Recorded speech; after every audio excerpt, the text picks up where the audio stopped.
Good evening. I'd like to call to order the meeting of Monday, November the 28th. If you'd please like to rise and join us with the Pledge of Allegiance. I pledge allegiance to the flag of the United States of America and to the republic for which it stands, one nation, under God, indivisible, with liberty and justice for all. Thank you. The clerk would please take the roll. Councilmember Archibald. Here. Councilmember Ashford. Present. Councilmember Huron. Here. Councilmember Lamb. Here. Councilmember Mosherak. Here. Councilmember Pemberton. Here. Mayor Rapp. Here. You have the minutes from the regular meeting of November 14th. Is there a motion to receive and file? So moved, Madam Chair. Support. Councilmember Ashford, supported by Mayor Pro Tem Archibald. Is there any changes to the minutes? All those in favor, please indicate by saying aye. Aye. Any opposed? The minutes will be as submitted.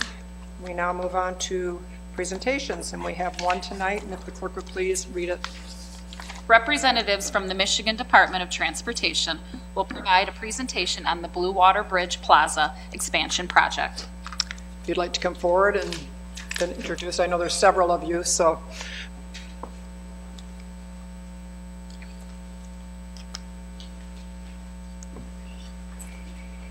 Good evening, Good Mayor evening. Rep, council members. Thank you so much for welcoming us tonight. We're really excited to get you up to date on what's been a great deal of activity over the last couple of years as we've moved forward with this much anticipated and very exciting project. I'd like to start with an overview of the agenda that we're going to present tonight. I'm going to introduce some project team members, go over the purpose and need for the project, an overview, some information about the National Environmental Policy Act, right-of-way, and how we intend to move forward with the project. So starting with introductions, in the back of the room, we have Tom J. with MDOT Real Estate, who will be presenting for us later. Todd Davis, who is part of our consultant team, who's here to speak about environmental. Matt Hunter, also part of our consultant team, and also here to help with the project overview. And then our bridge director, Amy Wynn, and she will be talking about how we're moving forward with the project. We also have several of our other staff members from the Blue Water Bridge, including our chief engineer, Dave Smith. I think a familiar face to many of you. And I am Carrie Warren. I'm the project manager from MDOT. And I guess I'd like to start by maybe answering a question that you might have. Who am I? Why am I here? Why should you trust me to bring this project forward when there's been several other project managers since 2009 who, for reasons probably beyond their control, were unable to complete the task? My history with MDOT is nearly 20 years, 4 years with the Blue Water Bridge. I was involved with projects such as the I-94 modernization, which is a $3 billion corridor in Detroit. It was recognized by MDOT in 2018 for public involvement, my ability to connect with stakeholders and really take their feedback and their needs seriously and affect change on projects because of it. I am not only the project manager, but a stakeholder. I made my home in Port Huron. Now I'm a homeowner. And am absolutely, as is the remainder of the team, committed to bringing this project to its completion after what I know has been a long wait. So let's start by talking about some of the history of the project. Where have we been and where are we now? I know that some of you have been around for the entire time. Others of you are newer to the council or to the city. Most important thing to realize, the scope of work is not changing. In 2009, there was a final environmental impact statement and a record of decision, and the purpose and need that was established for the project then remains the purpose and the need today. And the collaboration, as you can see, was between MDOT, the Federal Highway Administration, Customs Border Protection, General Services Agency, the City of Port Huron, other local and state and federal officials were all involved. What we've been doing since June 2020 we received the news. So this project has never been inactive from the point of view of MDOT. There has always been an active project manager. We have always been working towards some sort of completion after the pause had to happen in 2012. And part of that was continuing to apply for federal grants. In June of 2020, we were notified that we had been selected and awarded a $25 million federal grant from the Infra Grant program to bring the project forward. And that was really great, exciting news. And that prompted us to roll up our sleeves and figure out where we were going to go from there. At that time, we thought the estimate for the entire project was about $300 million. We've since realized that it's a little bit more than that, and we'll get into some more details later. So that being the case, we looked back, we opened up the history books and said, what went wrong in 2012? And we realized, and I think that many of you are aware, that lack of funding on the part of Customs and Border Protection was an issue that halted the project. So in collaboration with our MDOT executive leadership, the Blue Water Bridge made the decision to entirely fund the construction of the project without expecting a contribution from Customs and Border Protection, thereby circumventing the possibility of the project being halted again for that reason. And we do need a commitment from them to furnish and occupy the facilities upon construction, and we're working towards that. But we think the odds of them not following through with that agreement are much, much less, because what we're doing is a significant contribution to a port that's very important to them. So, as I said, we will meet the purpose and need. Jim, you can go ahead. And this is the purpose of the project. And this is for the foreseeable future. Provide safe, efficient, and secure movement of people and goods across the Canadian-US border in the Port Huron area to support the economies of Michigan, Ontario, Canada, and the United States. And to support the mobility and security needs associated with national and civil defense. That's really important. I know that in the past, there have been Customs and Border Protection representatives and port directors who have come and talked to this group about how crucial that national security piece is. And then the need for the project encompasses a number of bullet points. And I'm going to just make a few comments about some of them, and then the remainder of the presenters will get into some more detail. So what we're doing right now, the work that we're doing right now, is design refinements to the 2009 selected alternative that was environmentally cleared by the publishing of the Record of Decision in 2009. And we're able to continue to do that while keeping in mind these purpose and need items. So, improve operations and processing capability by accommodating the latest inspection technologies and procedures. Customs and Border Protection is incorporating lots of new non-intrusive type technologies. Currently, they conduct about 6,000 secondary truck inspections per year. Of those, 1,000 trucks are sent from our plaza through the city streets down to Marysville for their inspection. Upon completion of the project, those 1,000 trucks will no longer be going through the city of Port Huron. The other 5,000 that are remaining on site are being inspected in a manner that is less efficient because they have their staff split. Some of them are at the plaza, some of them are at the secondary location. So again, they'll be able to operate more efficiently and eliminate some of the truck traffic that nobody really wants in a city. So,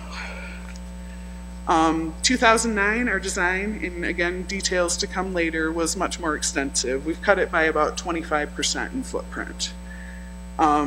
So in doing that, we're providing flexibility to accommodate these future inspection technologies and procedures. We're doing that with high-low booths and being really careful with how we place every bit of infrastructure interior to the plaza. We also have a situation now where cars or trucks can enter duty free and then kind of cut the line and end up on the plaza. It causes traffic chaos on Pine Grove and also provides an opportunity for people to perhaps, when going the wrong way, which is unfortunate, enter and exit the plaza without being properly inspected. So we're going to avoid that, and Matt will provide some details on that shortly. Improve safety on the Bridge Plaza and the I-94, I-69 corridor. A lot of that has been accomplished. So this project has been huge. We've already spent $200 million. The I-94 freeway and the Black River Bridge that was completed in the 2015 timeframe, I believe, is, took care of a massive safety issue on the freeway, and we're committed to preserving that. It says here accommodate projected 2030 traffic growth and future facility needs. Well, some time has gone by. Right now we're looking at 2045. So that is an update to the need for the project. One of the things that's really key and led us to a lot of discussion during the feasibility study, which by the way, we expected to complete in August, September, and it's taken us double the time to get through that. And I don't know if I really adequately explained that process, but the feasibility study sought to answer the question, can we accommodate the operations now current of Customs and Border Protection within the footprint available to us? And they did have additional needs compared to what was required in 2009. So that is the work that we've been doing since about April of this year, which is when I was named project manager for the project. So we had to find a way to manage traffic both on the plaza and on the freeway that minimized backups and maximized safety. This is a really important one, reducing of vehicle and pedestrian conflicts on the plaza. And I guess I'm going to say this is a really important one about all of them because they all are very important. But currently, we don't really have a lot of good designated areas for pedestrians, people who are working on the plaza, people who might have a disabled vehicle and leave their vehicle. And we're really focusing on that for the design of the expansion of the plaza.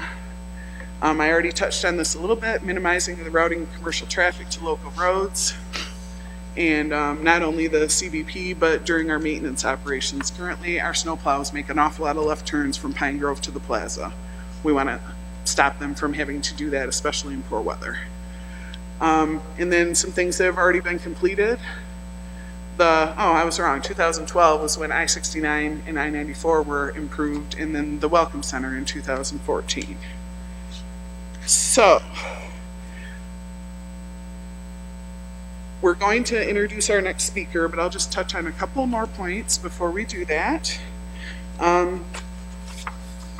What we're doing with the environmental is referred to as a reevaluation, and in your packet that was distributed, there's some website links and some explanations of what a reevaluation is in terms of the National Environmental Policy Act. It's not necessarily required to conduct public involvement activities for a reevaluation. However, if a lot of time has elapsed or a lot of changes have been made to a project, it's certainly recommended. And it's the policy of MDOT and the opinion of me as the PM that we should certainly do that. We intend to do that beginning in early 2023. And with that, I will turn it over to our kind of geometric specialist, and his name is Matt Hunter.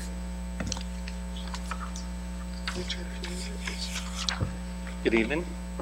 So I will be expanding on everything Kerry explained. I'll start out with just a brief evolution of the alternatives that we looked at. As you can see from the history here, the environmental study started around 2002, and that was worked on for several years. And in 2007, we arrived at the preferred alternative, which is the City West. I'll show you what that looks like in a second and get into more detail there. Moving forward on the timeline, in 2009, that is when the selected alternative was selected and approved by FHWA as part of the record of decision. Fast forward to 2013, MDOT and Blue Water Bridge Canada teamed up in an attempt to save money and combine facilities, and that is what was called the One Bridge preferred layout. And that was a conceptual study. And then today, 2022, is the reevaluation of the environmental impact layout. So that's the 2009 layout. So here we have the 2007 City West preferred alternative, and this addressed the purpose and need in many ways. Just to touch on a few, at the time this alternative was developed, one thing that was important to Customs and Border Protection was to remove Pine Grove out from beneath the plaza, and that is why Pine Grove was shifted to the west of the plaza. We also looked at an east option to shift Pine Grove to the east, and then we also looked at a off-site location where the plaza was shifted all the way to the west where the rest area is today. But this one best met the purpose and need. So purpose and need, just to highlight, it eliminated a weave on the Blue Water Bridge with truck traffic and cars which exist today. Trucks are inspected on the left side, so we'll have to get on the left side across the bridge to then get secondary inspection to move over to the right. So that's 2 weaves. This eliminated that by keeping all trucks to the right. Also, there was a major weave across the Black River Bridge from Water Street. Traffic wanting to go from Water Street to head north or to get to the city of Port Huron would cross over Black River Bridge on 2 lanes shared with the freeway approach. So that was a forced weave. It was very unsafe. So that this alternative also addressed that concern. So moving to the next slide. This is the same alternative with some refinements, a little bit more detail added based on input provided by Customs and Border Protection. But for the most part, this is the same general layout. This is the official 2009 record of decision selected alternative. One thing I will note real quick with that layout is we did have a lot of coordination with Customs and Border Protection and the other agencies, but the general requirement was to provide for the program of requirements, which is Customs and Border Protection's set list of all of the facilities they need and the criteria they need, as well as future expansion. We didn't have all of the kinks and the nuts and bolts of that design worked out at this time. That was basically an early preliminary engineering layout at that time, very high level. So MDOT did move forward with several projects at this point, and they were committed to building this plaza. The freeway portion was constructed, as Kerry mentioned, in 2012, and that corrected the weave on the Black River Bridge. And then there was also the M25 connector ramp, which is the new ramp that runs south of the plaza today. That addressed the indirect movement to Port Huron. So now traffic is able to make a direct right without going up to Hancock, around, and then back onto Pine Grove. So those 2 projects moved forward, the Black River Bridge freeway project, as well as the rest area. But at this time, the economy declined, and the Customs and Border Protection did not have the funding to move forward with this project. So this was put on hold at that point. So moving forward to 2013, this is what we refer to as the conceptual 1 bridge layout. This is the combination of the US side of the plaza on the left and the Canadian plaza on the right. The MDOT and Blue Water Bridge Canada teamed up to try and combine facilities to essentially save money and look for ways to build the project and keep it moving forwards. Unfortunately, based on the need to have customs facilities on both sides of the plaza, there was not a lot of savings, but this generally gave us an idea of what could be done west of Pine Grove. And I will note in this layout, the Pine Grove remained in place, and in 2013, Customs and Border Protection relaxed the need to move Pine Grove to the west. So that is why we can keep Pine Grove the way it is right now. And just bear in mind that when we started this study in 2002, that was right after 9/11. So there was a lot of additional security needs, and refinements have occurred to the customs inspection since then. So moving forwards, I'll finish with the the last slide, to note this alternative did not progress past the conceptual phase. It was a really good attempt, but did not save enough money to move forward. And it really was not vetted through the full process with Customs, Border Protection, and FHWA. So we were still defaulting back to 2009 as the selected alternative. So moving on, here we are. This is the layout that is current. This is based on the last 8 months of refinements working with Customs and Border Protection to incorporate a lot of, actually all of their program requirements. Several additional facilities have been added. We spent a lot of time looking at the safety of traffic flow in and around the plaza, as well as the different movements that Customs and Border Protection, the facility would need to accommodate, where traffic needs to go, get to, all the different options. So a lot of design has gone into this, and we're confident that this is the layout that we need. So this, again, it's a reduced footprint from the original 2009 layout. And when you say reduced footprint, you're not taking into account the $100 million plus DTE substation being built off of 10th, correct? it's still reduced. But you're discounting the So substation I do have a construction. slide, if I may continue, that I can show you where that Okay. is a little later in the presentation. So, yeah, at this point, I will hand you over to Todd to talk a little bit more about environmental, and then I'll come back and explain a little bit more of the detail that we're looking at with the new layout. Thank you. Is it here? Here we go. Got it. Very good. Well, good evening. My name is Todd Davis. I'm the environmental lead for the study. And I'm just going to give a little context on where we are with the environmental review. Okay, so the framework around the National Environmental Policy Act. Again, it's one of the more important steps that has to take place during this redesign of the plaza. So a few words here to look at, which is this is required, as I think Carrie indicated, that enough time has passed since 2009. And when that happens, a reevaluation is required. This is, again, all driven by federal highway in this case. We also have some new regulations, air and noise we got to look at. So basically, we're going to bring it up to speed. So the primary purpose of this reevaluation of, again, the EIS, I think all these acronyms are in your handout there, is to look at the new plaza layout, or the revised plaza layout, and how it compares to the 2009, and does it remain valid? Does the decision that was made in 2009 remain valid? Good, Jim. Oh, I'll hit it. This is, there we go. So if you can see it, the purple or pink outline is the boundary limits that were cleared, or was cleared as part of the 2009 EIS. Okay, the yellow is the 2022 refined project limits. Okay, those are in yellow. As Carrie indicated, it's about a 25% reduction in clearance area. So under, again, NEPA, we clear a footprint for whatever happens within a footprint.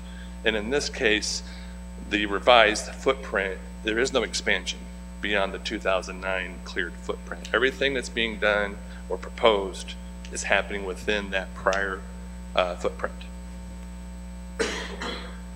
What are we looking at as we do our reevaluation? We're looking at economics. We're updating numbers in the EIS. We're looking at those impacts. Looking at air quality. Has anything changed? We now have different traffic volumes. We're looking at noise impacts. Again, we're looking at all these things were looked at before, and we're going to update them. So aesthetics and visual, contaminated sites. And what we're going to do is we're going to compare 2022 evaluation to the 2009. And you basically look and compare and say, okay, we said this in 2009, we're now saying this in 2022, and we make a recommendation at the end of that.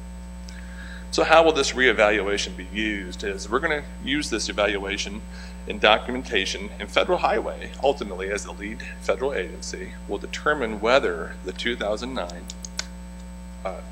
record of decision, the ROD, remains valid. If not, you'll be required to do a supplemental, which is a bigger effort, okay? However, though, due to there's being no real expansion beyond the 2009 limits, I think it's safe to say we're anticipating, again, not done yet, everything we just talked about is ongoing, that the impacts will be the same or less than the 2009 impacts. And then the public engagement piece, I think Carrie hit on too, is that under a reevaluation, it's not required to do public engagement. However, MDOT has committed to it, and it's one of their policies is that when you do a reevaluation, because MDOT's done these before, there will be public engagement. Okay?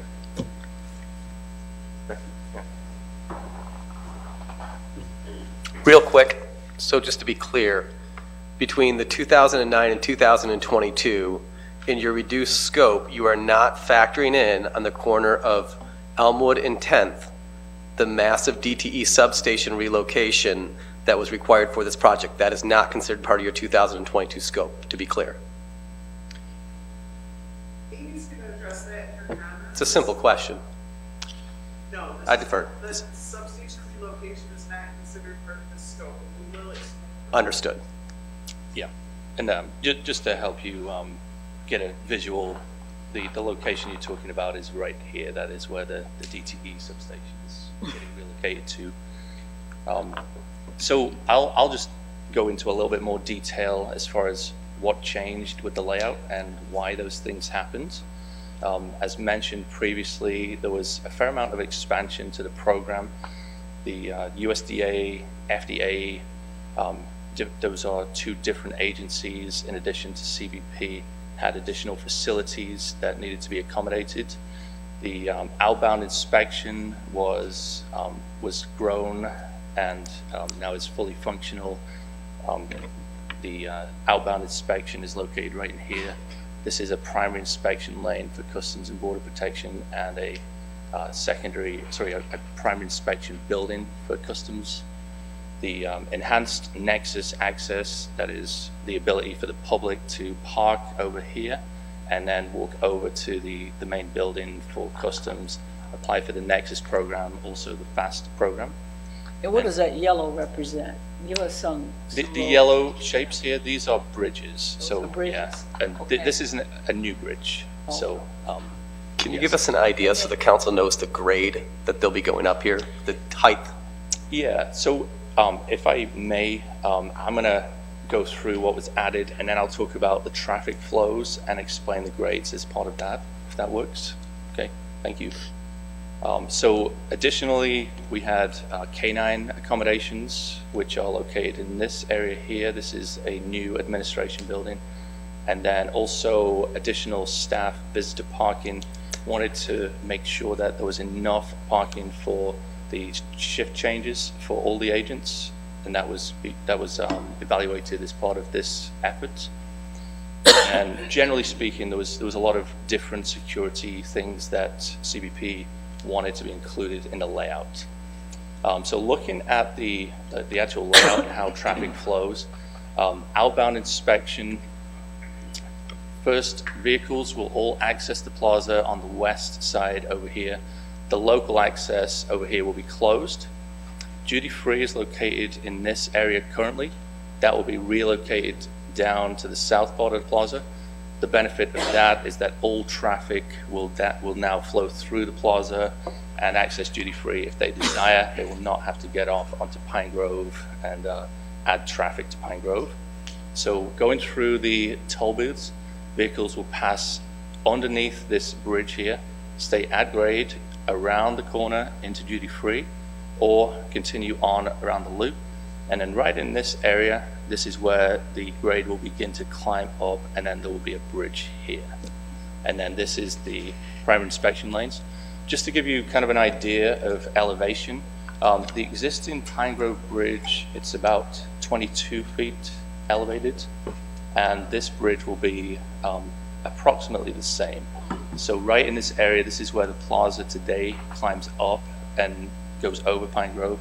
So it will be, roughly around the same grade going over the top, adjacent to where the traffic queues today and goes up towards Pine Grove. So coming into the country, this is where we talked about trucks remaining on the right side. They will pass through the primary inspection lanes and then go down to the new commercial secondary lot this is dedicated for secondary traffic.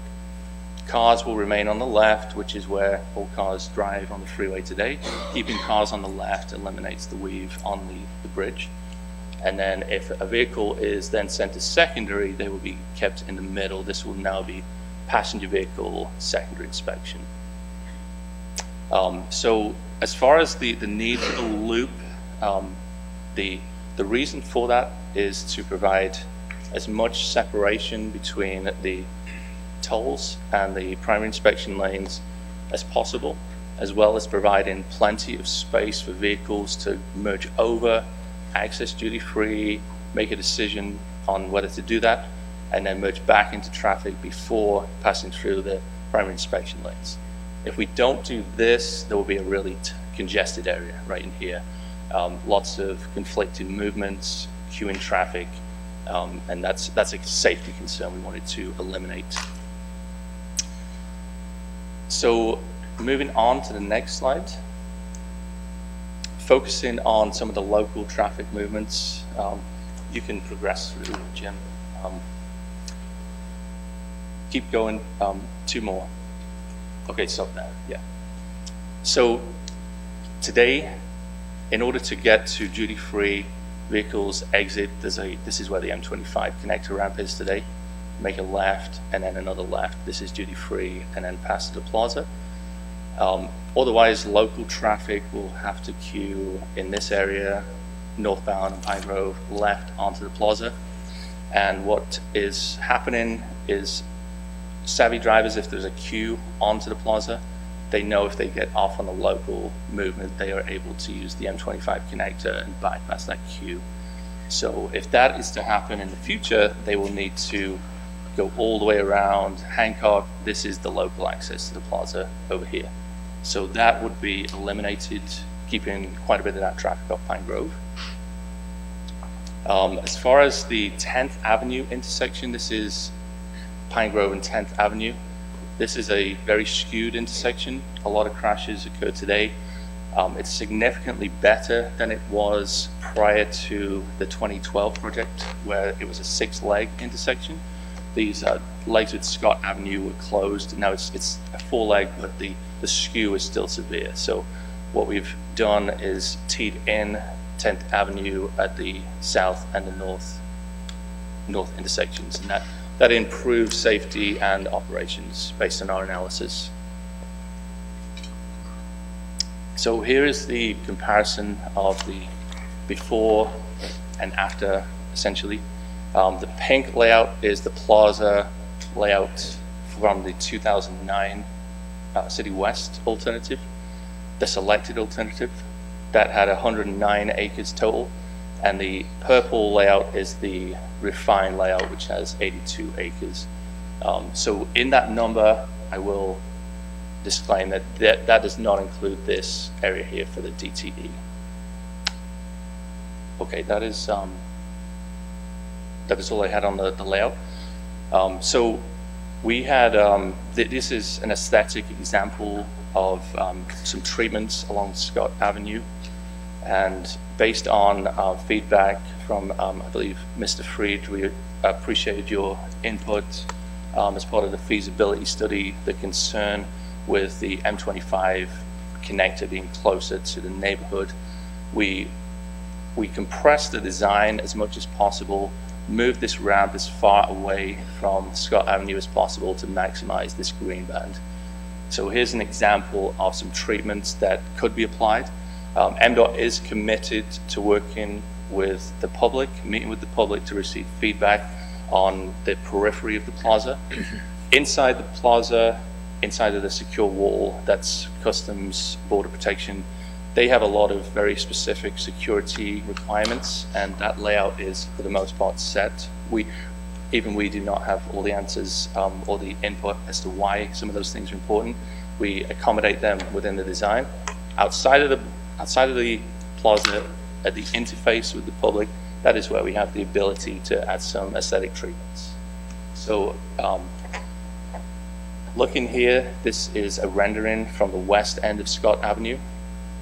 Left side is existing, right side, is the rendering of the proposed.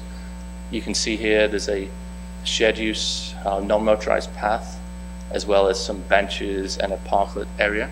And then this is a aesthetic wall to screen the plaza as much as possible. And the idea there is to keep as many of the existing trees as possible. Here's another view from 12th Avenue, looking north. You can see on the left side again, here's the field and the plaza in the background. Here's the view with the aesthetic wall and the non-motorized path. To be clear, that wall will be how tall proposed? We're still studying that right now. So if you have a, so we'll say 6 to 8 foot wall, It, but building behind it will be chasing a wall grade we're of looking at 22 right feet. here it's about 10 feet. Okay. So the- you'll still be able to see the grade of, when they're looking at it, they're not actually seeing blue So sky. the idea, and we can get into a little bit more of that discussion in a bit, but the idea is to block as much as possible, receive some feedback on how that would look, and maybe that feedback But is it needs to possible? be taller. Was it possible to get a rendering that shows the 22 foot high 4-lane loop beyond that wall? That is not built in, but one thing I will point out here, this building right now, that's actually 3 stories above the height of the plaza. So what you're going to be looking at is significantly below this. Right here is the top of that building. So when you think about where that ramp would be in relation to the building, you would not be able to see it based on this view. And that's based on that one specific view. As far as the height of the wall goes, there needs to be some more You don't think study. the distance of that building versus the loop would play a role in the visualization? Well, the visualization is based on the height of the wall, right? So So the loop is much closer to the wall than that building. it's really a little bit closer. You can back up But two when you slides. consider the loop is about half the height of the building, I think you really need to think about that. So I'm going to keep rolling, and then Carrie and Amy can finish their presentation, then we can take some questions. So here's the final view. This is the east end of Scott Avenue, looking at 11th Street. This would be removed, and you can see the park area would be expanded, continue out, and this is where M25 connector would start to meander to the north, and the park area would widen out. Okay, next slide. Okay, I'll hand you over to Tom to talk about right away. Thank you.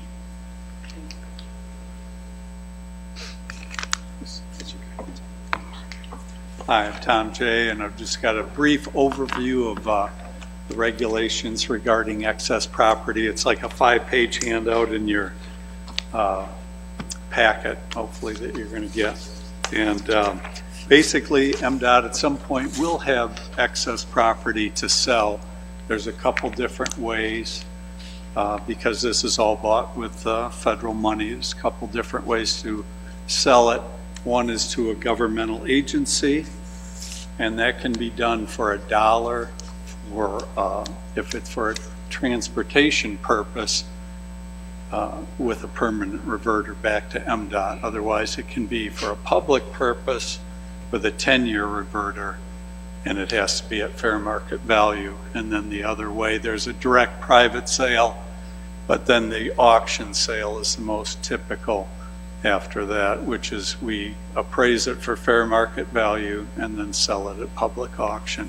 The process takes about a year, and it can't start till pretty much after the project's done, and we're sure we don't need any other land, another retention pond, a turn lane, something like that. So it's a process that's out there, but it's out into the future. So I just wanted to give you a brief overview of that. It's all handled out of the Lansing office, but I live closer, so I'm here tonight. And that should do it, I think. Is that the end of the presentation then? No, just for the excess. Oh, okay. Wasn't sure.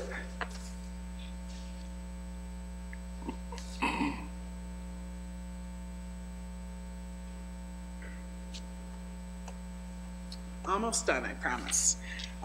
So just a few closing thoughts. Right now in 2022, as we've discussed, we're working on the CBP feasibility report. We anticipate finalizing it in December of this year after continuing to incorporate the comments that we've received. Part of the packet that was distributed includes a summary of the activities that have happened on the project so far. Like I said, in excess of $200 million, nearly $3 million paid in green sheet mitigation, enhanced mitigation efforts directly to the city. I did include the green sheet, which is an appendix to the record of decision in your packet for you to peruse at your convenience later. But one thing to pay attention to is that some of those enhanced mitigation items were designated to be taken care of at the conclusion of the expansion of the plaza. When the project was halted in 2012, MDOT felt that it was the right thing to go ahead and move forward with those mitigation items rather than wait until the plaza expansion, since we didn't know when that was going to happen. So nearly everything on that enhanced mitigation has been completed, with the exception of the signal study along the M25 corridor, which we will certainly do as we move forward with completion of the expansion of the plaza. So with that, I would like to have our bridge director. She's sneaky. Yeah. And again, thank you very much for your time, and I encourage you all, if you have questions anytime in the future, to feel free to be in touch with me. Okay, so why am I important? I guess would be the next question that needs to be answered. And one of the things that I bring to the bridge is I am not an engineer. So we have a group and a whole department at MDOT that is full of very proficient, very professional, technically inclined engineers. That is not my background. I specialize in performance management, operations, and business administration. So why that's important in this project is I'm the gal that needs to find the money to pay for this. And I need to make sure that we can pay for it into the future.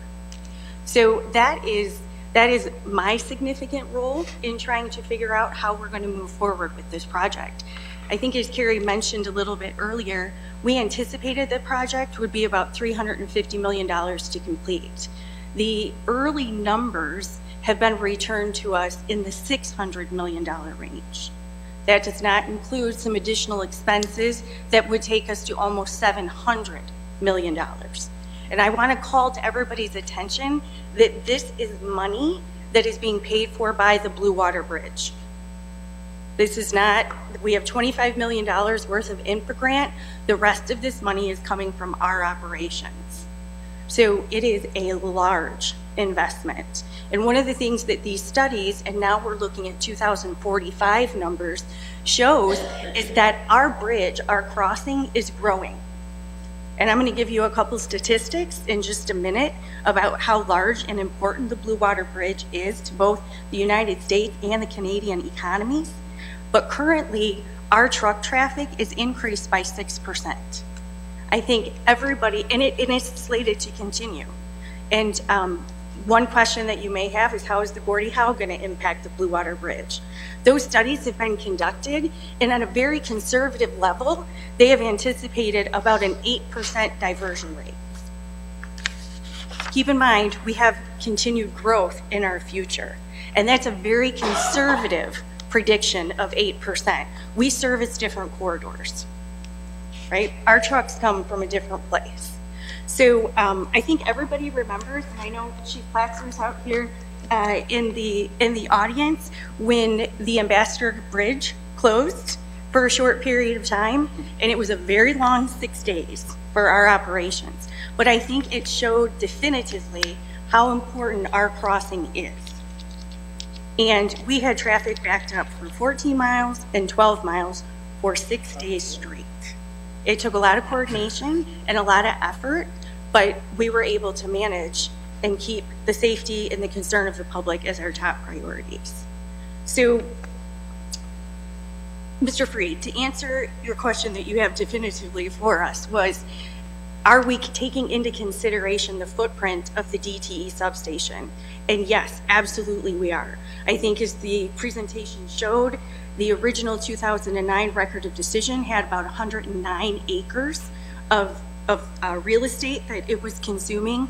The new footprint showed about 82 acres, And the DTE substation at max will take up 5 acres. That puts us at a reduction from 109 to 87. That is still a significant reduction in the overall footprint of the plaza expansion project, as is in the record of decision from the 2009 preferred alternative.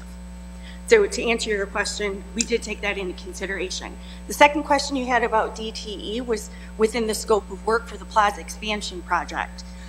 So originally, when our discussions began with CBP and with DTE, there was a lot of back and forth about how much the Blue Water Bridge could contribute towards the project.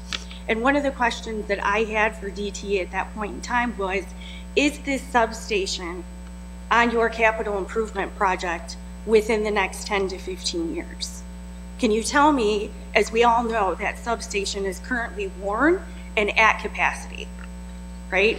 And their answer was no. Now, currently, the DTE substation does sit in our footprint. It is not the best place for it to be for numerous reasons. And so when we got to the point where we had to make a decision whether or not this project was moving forward, was MDOT and the Blue Water Bridge going to make the investment in moving the substation, knowing that any time in the future, this has got to potentially get out of our way? Or do we continue to build right around them and leave them smack dab in the middle of the operations? That wasn't the best solution, and it wasn't the best thing to do for the community. So the Blue Water Bridge is contributing $35 million from our funds towards the relocation and upgrade of that substation. Now, not only is that a benefit to our operations, but it is certainly an investment in the community, which will allow for a maxed out substation to provide for the electrification needs of this community as the autonomous and electric vehicles become more prominent in our lives. It has to come from somewhere, right? And we know that that current substation just doesn't have the capacity. So we made the decision whether or not this project moves forward now, 5 years from now, 10 years from now, that this was the right time to make the investment. So I hope that answers your first 2 questions you had for us. The reason why I pose those 2 questions is the noise and density issue with the DTE site and how that has not been factored into any of the original 2009 environmental studies. It does make noise. It is significant, an object there that has to be factored into some degree with the density. Sure. Yep, which that will be taken into consideration. I didn't glean that from the question that you asked, so I just wanted to make sure that we were on the same page.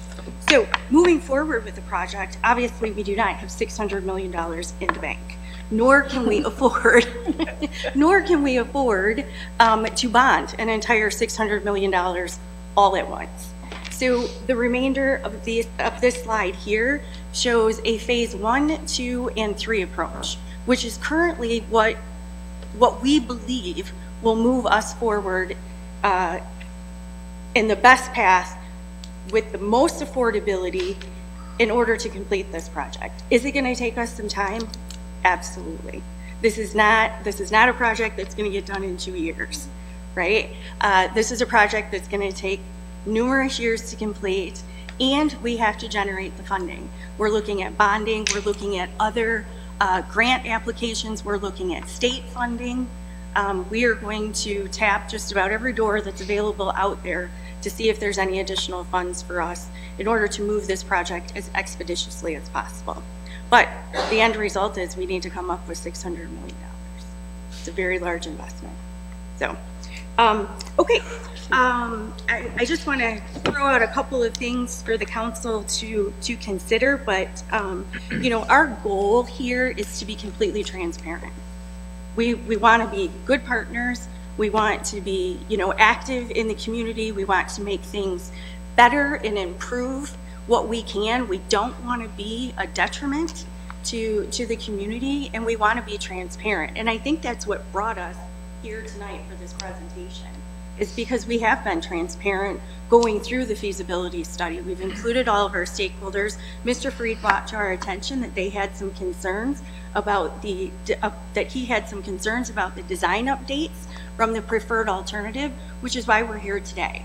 And so I hope through this presentation that we've been able to clear up any concerns, any miscommunications that have either been communicated or published up until this point, but we wanted to make sure that you had all of the information that we had currently. So hopefully we've met our goal there. All right, so I'm going to throw out some statistics to you guys, and I just want you to think about them for a while in the days moving ahead as to the importance of our crossing. The BWB, or Blue Water Bridge, I'm going to call it BWB because Blue Water Bridge is, I think everybody knows BWB is short for Blue Water Bridge, is the 4th largest U.S.-Canada crossing by total vehicle volume. We are also the 2nd largest U.S.-Canadian commercial crossing. 2021 trade statistics show that manufactured goods account for 50% of our cross-border shipments. 63% of Canada's trade is with the U.S. 55% of U.S. and Canadian goods travel by truck. Ontario and Michigan provide for 22% of North American automotive output. And in 2020, two-way goods in Michigan and Ontario was assessed at $44.8 billion. 2017 to 2019, the Blue Water Bridge averaged 4.6 million crossings. During the COVID pandemic years, we averaged 2 million. In 2022, quarter one, the Blue Water Bridge saw 1.1 million crossings, which supports traffic is returning to pre-pandemic averages. As I mentioned earlier, our current truck traffic has increased by 6%.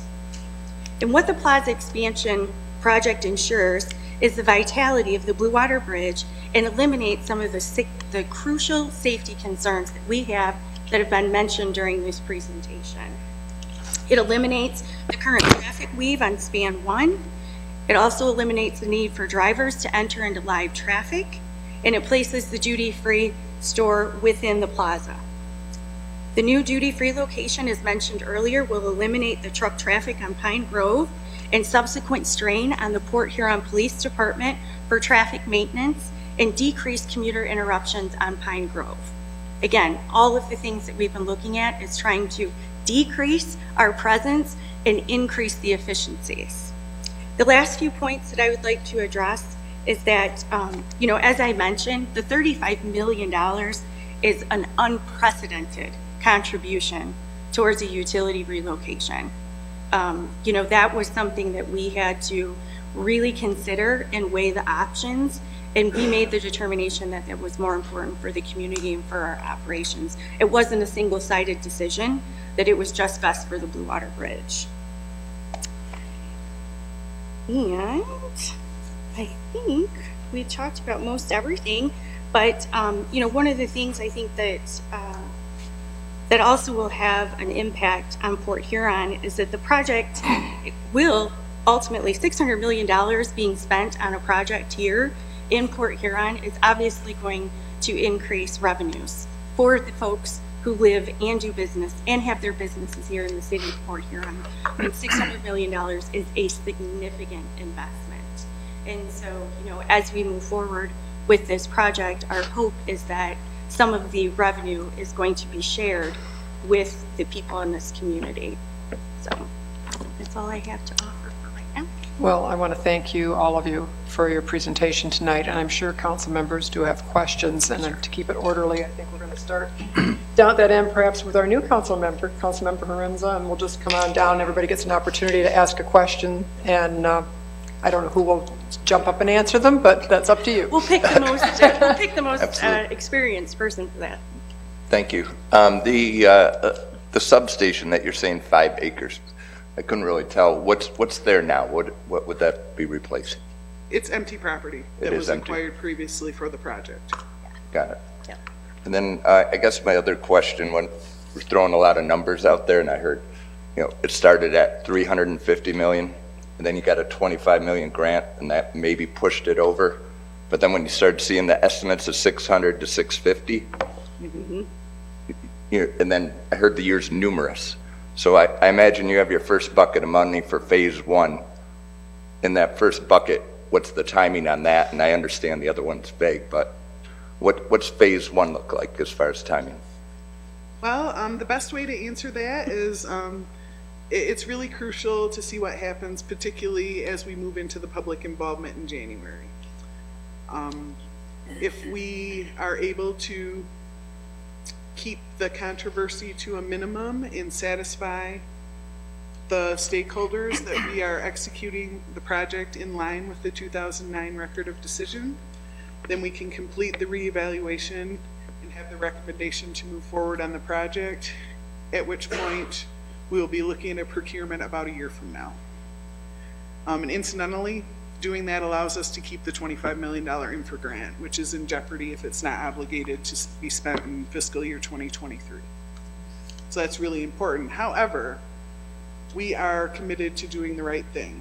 So as we gather the input from the stakeholders, we're on a tight timeline. So we hope, we were intending a year from now to spend $300 million. We hope to be able to do that. If the results of our environmental study send us to a supplemental, like Todd explained, we could be looking at an 18 to 24 month delay before we can begin any construction or procurement. Thank you.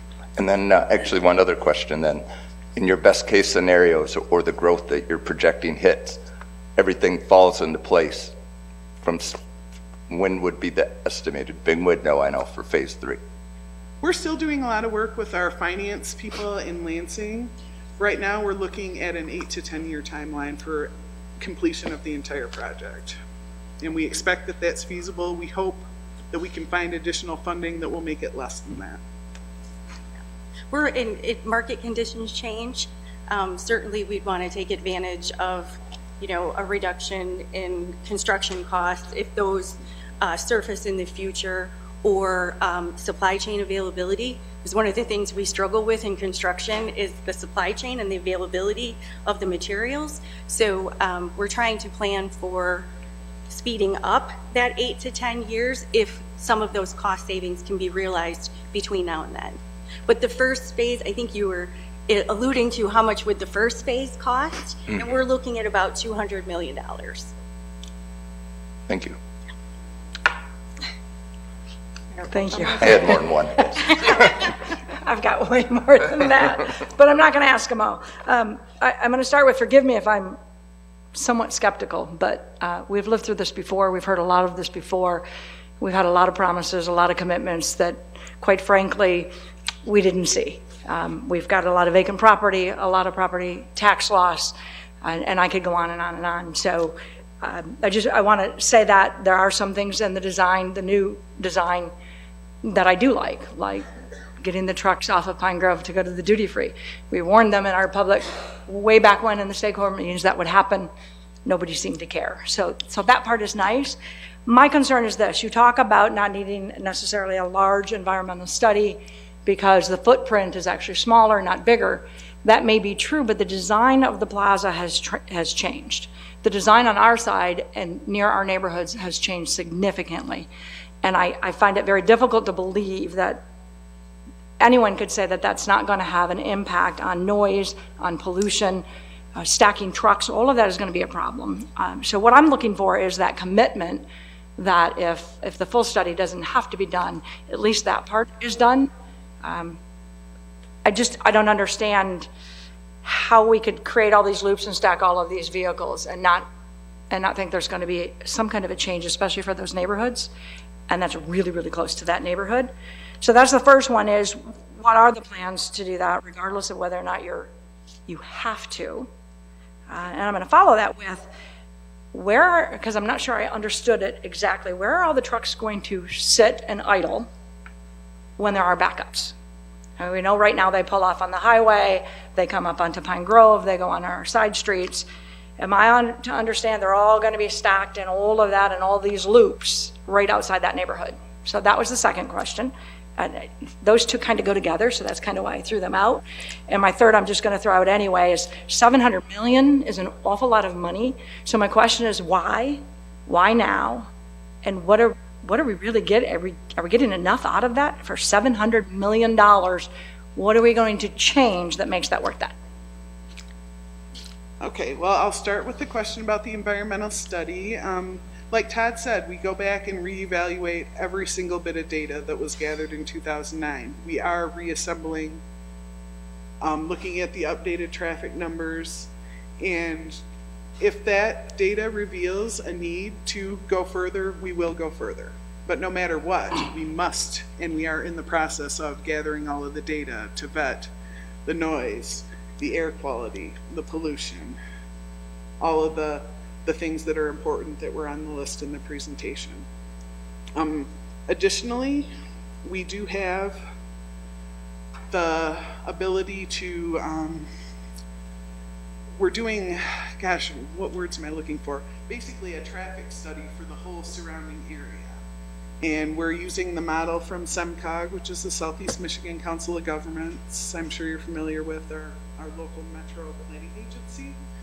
And our expectation is that adding the loop will allow traffic to proceed smoothly rather than stopping and idling. Now, sometimes there may be backups. Maybe the Ambassador Bridge will close again. I certainly hope not, ever in my career. But if that's the case, that's our best shot at managing traffic in a manner that maximizes safety both interior to the plaza as well as on the freeway, as you saw in the purpose and need statement. Minimizing congestion on the freeways is a must. So that data, upon completion, will be available for anyone who cares to review, and we'll be able to demonstrate whatever the results are and then proceed as appropriate from there. So I mean, I guess to put it in simple terms, we don't have a project yet. We are studying the feasibility. We studied the feasibility with Customs and Border Protection. Now we're moving forward to our commitment to the National Environmental Policy Act, which is non-negotiable. We have to do that. We're committed to it, and we will do that. And same goes along with the cost estimates. As we get further through the feasibility study to determine if there is a full project, part of what we have to consider along with MDOT leadership is there enough ROI? Is there enough return on our investment? And those are certainly discussions that will take place. And certainly the phased approach makes that easier for us to accomplish. Phase one really is more of an MDOT project than it is a CBP project. And it takes care of some of the concerns that we have with our tolling operations. It takes care of the Pine Grove duty-free issue. So there are other things that are encapsulated in that phase one that we feel, along with MDOT leadership, does provide enough return on investment for that $200 million. As we move through the additional phases, we would have to make those determinations as they occurred. So let me follow up with your answer on, I know you're trying to relieve the congestion on the highway, but I'm not sure I got a specific answer of, we all know there'll be backups. It's inevitable. It's going to happen. We were told last time it wouldn't. It's going to happen. Where are the trucks going to be sitting? It's more what we generally do, and we have an operations center that monitors traffic, and our tolling operation is where the control of the traffic occurs. So if traffic is starting to stack up to the point where it is sitting on the bridges, that's of concern to both us and Canada because those bridges can handle a certain load. So the holds happen at the tolling operation. So it is possible to see traffic backups on the freeway, and I would say more likely than in the internal loop, because as traffic is stacking up on the bridges, we note that preemptively and we begin our holds at that point. Right, under current circumstances, they've been infrequent. They're getting more frequent as we see our traffic rebounding to pre-pandemic levels. So you'll shut down that traffic into the plaza and up onto the bridge and hold them out on the highway, which is basically what they're doing now. You know, again, Not on the we'll loops. have more facility in the plaza to have that separation, so it will be less likely for that to happen. It's, you know, again, yet to be revealed through our traffic modeling. Right. Okay. And But that's the opposite of what, so you just said they'd be out on the highway, not on the loops. But now you're saying they'll be within the plaza and idling there. It'll be moving through the loops. There's more area, there's more miles of lanes within the plaza for traffic to continue as opposed to having to stand still. Okay, thank you. I'll leave it at that and submit more, because it could take forever. Thanks. Member Mosrek.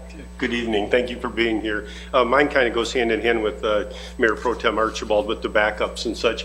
As I see the visual maps up there, I still see a lot of nice surrounding neighborhoods which I grew up in my entire life, and still at the very tip of part of your diagram, I can see where my house is that I live today. I'm wondering if there's been a property value study done, or if you plan on doing that, because I'm very concerned. That's questions that, as council members, we feel about get from our residents already, is what's going to happen to our property. You can build a wall, whichever. We all know how that's going to work, and I know we're trying to do the best we can for everybody, but there's a lot of beautiful neighborhoods that surround all that area, and I'm wondering what it's going to do to the property values, and if that's been studied or looked into, or if you are you going to plan on doing that?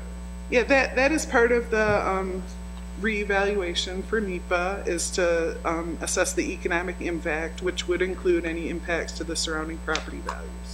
Okay, because I can tell now, even being 3.5, 4 blocks from where the bridge crosses Pine Grove, we can hear engine braking and stuff at my place already.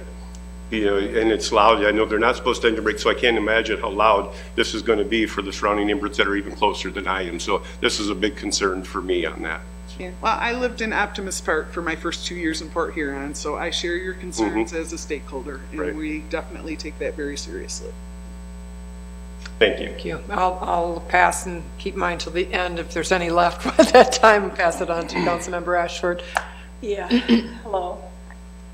I want to thank you for coming to us, giving us this update, and it is a case of transparency and et cetera. And Amy, and I think you are very, very important.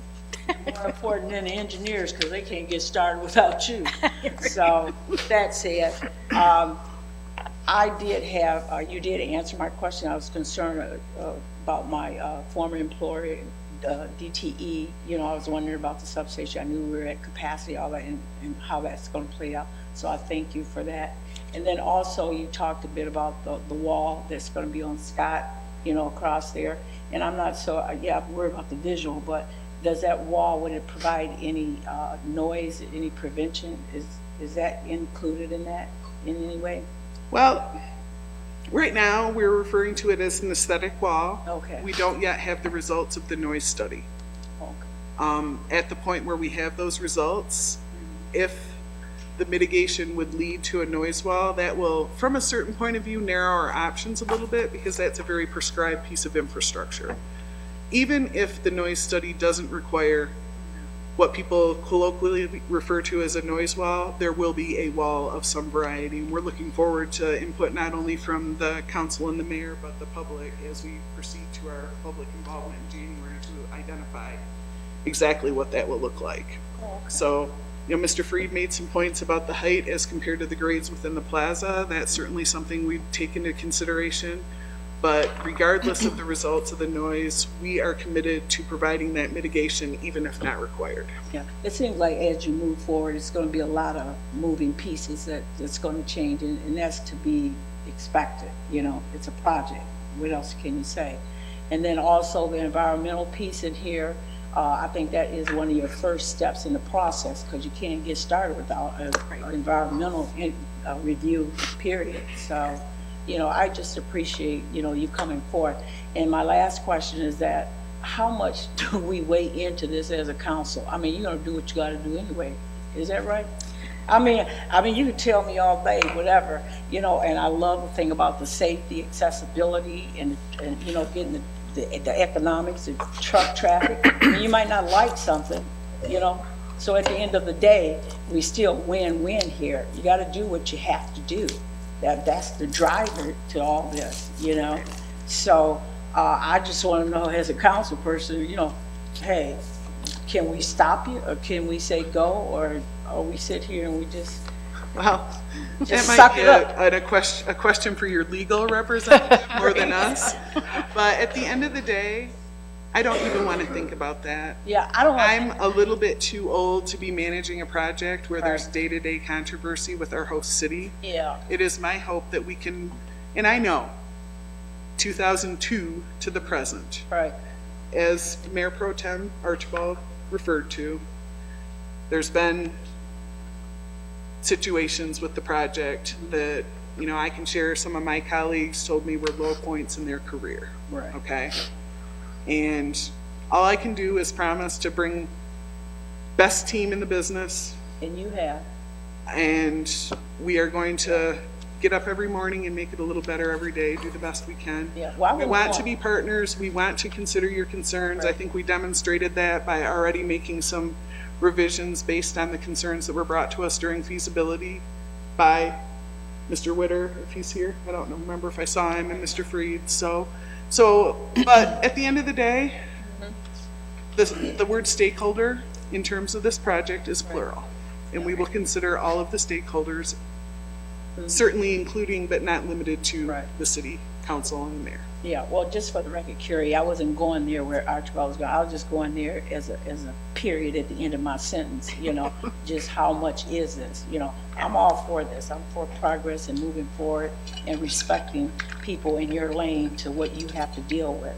Yeah. Okay. So, and I appreciate that, you know, the approach that we've taken, and neither Carrie or I were here previously when there were other versions of this project. Right. And so we have worked really hard to try and educate ourselves about what went right and what went wrong. Right. So that moving forward, we could do things differently. And this is our first step in doing things differently, right? This is a feasibility study. And what we're trying to accomplish is that transparency and coming early and saying, this is what we've looked at, this is what it's looking like, but what are your concerns, right? That's different, in my opinion, than coming afterwards and saying, we did this feasibility study and here's the results, right? We're trying to get ahead of this and we're trying to be good partners. So And that's you are. hopefully what we're accomplishing. Well, tonight you did a big foot for me, so that's a big step. So definitely, I appreciate it very much. Thank you.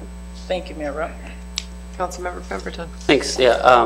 First of all, I want to thank City Manager Freed for fielding some of those questions during the presentation. I feel like it helped clarify a few things for me that I didn't quite understand. Because while I'm looking at the footprint and I understand what you're saying, that, you know, it's smaller and everything, when you look at them, I'm looking at them side by side on my screen right now. It's a very different design. It's a very different looking footprint.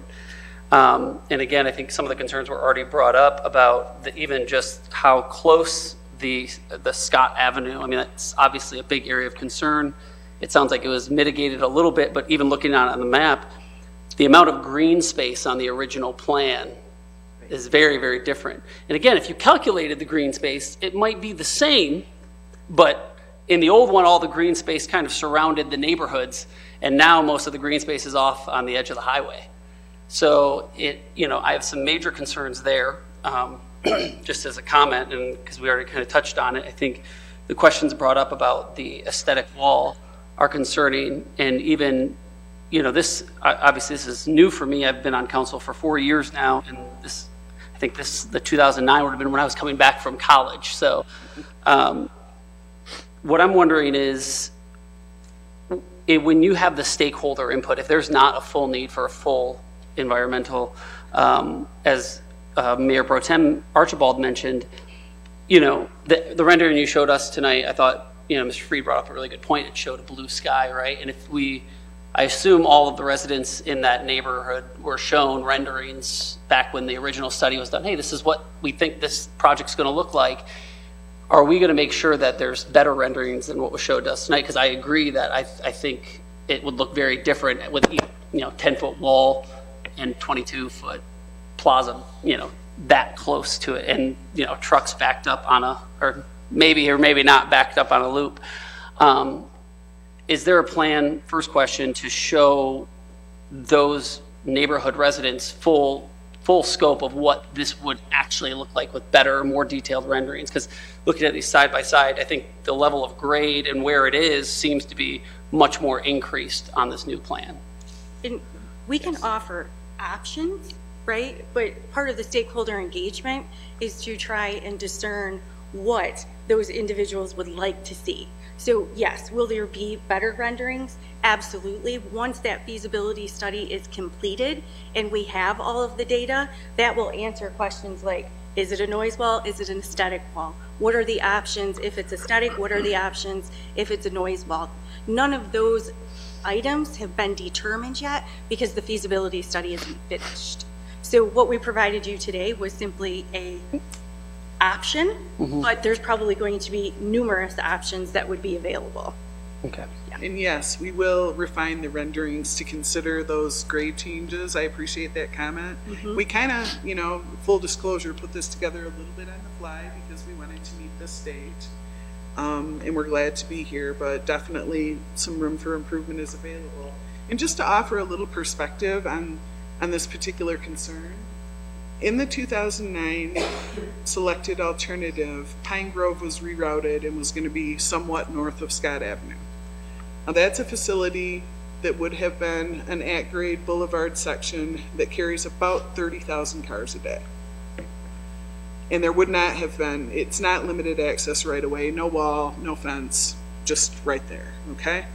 What we're proposing now, having this ramp, that sees, under the current conditions, with people exiting to have to go to duty-free, 10,000 vehicles a day. Many fewer vehicles. So, you know, again, there'll be hard data to follow that as we complete our traffic modeling. But that is one really important thing to consider is the facility that was proposed to be near Scott Avenue in 2009 carried triple the traffic of the facility that is currently proposed to be near and behind a wall. Okay. And then last two-part question.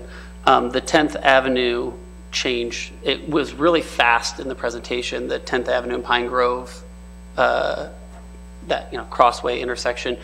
Can you briefly explain what that change is easily? We can. Jim, can we go back to that slide a little bit, please? So currently, 10th and Pine Grove are very skewed with one another. And to be fair, the plan we have right now is very conceptual. We expect that as we move forward into proper design, we will be spending a great deal of time with Eric or his delegate in order to figure this out. But if you can see kind of where the ramp lands right now, it's about 350 feet north of where it is proposed to land. And it puts it much closer to that intersection, that skewed intersection of 10th and Pine Grove. So we feel it is a best practice to have right-angled connections. So 10th comes in at a right angle in the upper yellow circle and is effectively opposite where the ramp is coming off. And that'll be a signalized intersection. And then where the red circle is the current very skewed intersection that in its existing condition is a high crash concentrated area.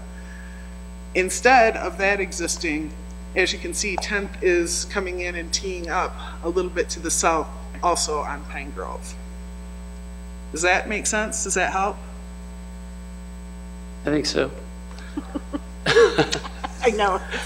Yeah. So, you know, that is also part of the traffic modeling. And like I said, there's a green sheet requirement for a signal optimization through the corridor. But, you know, we're aware that 10th Avenue belongs to Port Huron. We won't be proceeding with this design without your full input. Well, so I know we just discussed, you know, we're looking at building a new fire station that we're moving south. And, you know, we went through, you know, whole studies, GIS studies and everything regarding run times and the ability and what we can do with our current station model, what we can do. Are you going to, and those were significant amounts of money. Are you funding those studies to be redone for us so that we can make sure that we can complete with our current building plans those run times?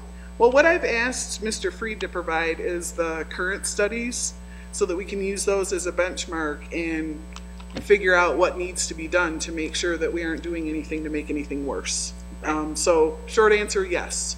I'm not saying that we will cut you a check to redo those studies. I'm saying we'll start with those studies as a benchmark and ensure whatever has to be done is done to validate that we haven't made your plan not feasible anymore. I heard short answer, yes. Got it. Yes, with the caveat that we need the studies. So we have asked for them, we haven't been provided them yet. So if the sooner we could get those, the quicker we could make, we could do our work on our end. So. Yeah, that would actually be really helpful to consider as part of our ongoing traffic modeling tasks, so. It's in your inbox right now. Awesome. Well, that was quick. Councilmember Lamb. Yes, I was going to hit on that myself. Being a medical professional, I'm a little concerned about the changes to 10th Street and Pine Grove, being that is our main route in any kind of an emergency. So I would like to see some kind of studies as to our time and whatnot. Yeah, absolutely. I find that that'd be real necessary for the safety of our citizens. 100%. Yeah, we don't want to see anything go backward, and anything that you have in progress, we don't want to impede. So one point of clarification before the mayor has her questions is, we understand the loop. We understand the concerns that everybody has regarding the loop. We sat in meeting after meeting after meeting and refining the designs to try and figure out how we could move that traffic the best. How do you keep it moving in the most efficient manner, right? And some of the things that I think are important to realize is the POR from CBP, or that program of requirements, is significantly different today than it was in 2009. And anything that we do moving forward has to be in alignment with that program of requirements from CBP. And one of the major causes of the resulting loop is that they have to have outbound inspection booths. And we can't have our tolling operations sit here and their inspection booths sit here, because you have stop, go, stop, go, stop, go. If anything is going to back up traffic and make things worse, it is putting those two operations side by side.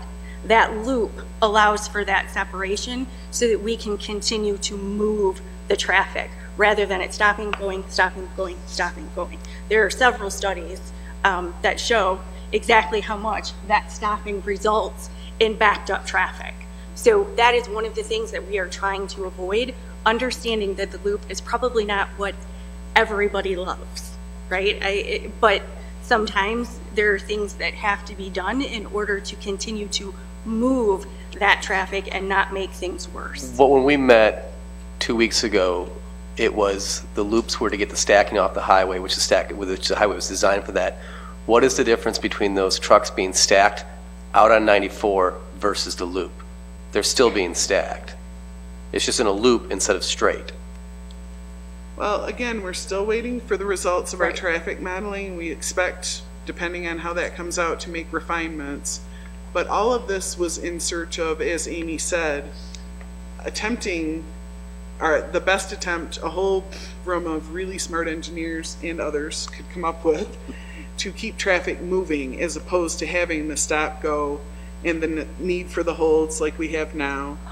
And again, all I can do is ask for a little grace while we wait for the data to be complete. We just are in the process of getting the SEMCOG model. So it's a little bit early days, but our commitment is to minimize backups, whether they exist interior to the plaza or on the freeway. Okay. I have a couple questions. One, as I'm looking at this, just so I understand it, the yellow circles, is that 10th Avenue coming in from the south side, and then it goes on to Pine Grove and then back out to 10th Avenue up? Yes. So 10th Avenue will not cross Pine Grove as one unit? That's correct. I do understand it correctly. Yes, you do understand. Okay, I was looking at those circles and I wasn't quite sure what you were getting at there, but that's the way I took it. And you don't think that that's going to be a problem traffic-wise, or is this part of what you're still studying? Well, again, that is an ongoing process, but we really believe the current condition of that skewed intersection, and I could invite Linda maybe to talk a little more about that. Linda Burchill, who I didn't introduce, but she is our Huron TSC manager, and this intersection actually falls within her jurisdiction rather than that of the Blue Water Bridge. Oh, okay. So, Linda, would you like to say a few remarks about the intersection? intersection? I hate it. As it currently is. Traffic counts for the intersection. Most of the southbound traffic is split there. It goes into the city or it goes up, southwest onto 10th. The predominant movement of everything northbound is not on that northbound leg of 10th. It's Pine Grove. Turn. It's to Pine Grove. So that separate, you're at a signal either way. Mm-hmm. So why not make it a safe intersection? Why don't, the skewed intersection, you have the strange turning movements, you got people crossing into weird lanes that don't exist and things like that. A teed-in intersection where you can see from both directions is 9,000% more safe. So I think this best, there may be other alternatives and they're looking at them. Yeah. I think this best serves the majority of the motoring public safely. To be clear, so instead of one signal intersection, we'll have two signal intersections. Right. But there's a signal at the ramp already. Yeah. So It's no different. You have a signal at the ramp and you'll have a signal at the shifted location. Because the ramp is actually going to go right into 10th Avenue, or you're going to turn Exactly. on Pine Grove going left, And north or south. And Harker will go into the 10th. Yeah. Which will accommodate everyone. Thank you. Thanks, Linda. I guess as far as your property that you have currently, just to ask the question, I mean, I know that this is a lesser size than what it was before, but do you have anticipate having to purchase any, just because of the configuration, any other property? Well, we have not yet acquired the property that is necessary for the project to the north, which does consist of a bowling alley and the hotel.